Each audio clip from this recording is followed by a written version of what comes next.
Hello, we are the sidelines of the Bengaluru 2040 Summit, and with me I have Mr. Ashish Verma from the IISC. Hi, sir. Sir, to start with, what would you say is your dream for Bengaluru in 2040? Well, my dream is to see Bengaluru as the most livable city of India and also a city that you can compare globally among the most livable cities. That's my dream. But if you actually look at how I anticipate the situation to be in 2040, considering the current business as usual of how we are handling the city and how urban transport is being handled, I would consider the future of this city to be bleak in terms of already the city sliding down on the path of sustainability, livability, and resilience. Unless we really do something drastic to contain this and recover from the damage that has already happened. And sir, what would you say are some of the major tweaks that need to be made to our urban transportation system right now? Well, of course, you can always slice it into short term, medium term, and long term. If you just focus on short terms, what we need is simple application of civil engineering principles and urban design principles in how we design our streets, our infrastructure, how friendly we make it for people. Yeah.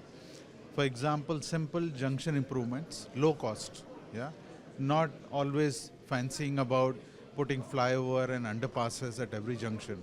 We have demonstrated, already with some junctions and helping city police also to just do simple channelization, proper uniform geometry of the junctions, uh, proper signal timing optimization, coordination of signals along corridors. They are all low-cost improvements which can actually bring a lot of benefits to the city without really thinking about hard infrastructure. So on short term, I think city should focus on these things. In medium term and long term, there's a lot of things we need to look at. First of all, we have to really refocus our thinking in terms of how do you maximize the movement of people and goods in the city. Do you want everybody to be on their personal vehicles and then move? Or do you want to see how efficiently and with least negative impact on environment, on air quality, on climate, that you are able to still maximize the movement of people and goods. When you think about later, you have to really invest a lot and push more trips onto public transport, walking and cycling. Okay, that's the only way you can really make a sustainable solution for this city.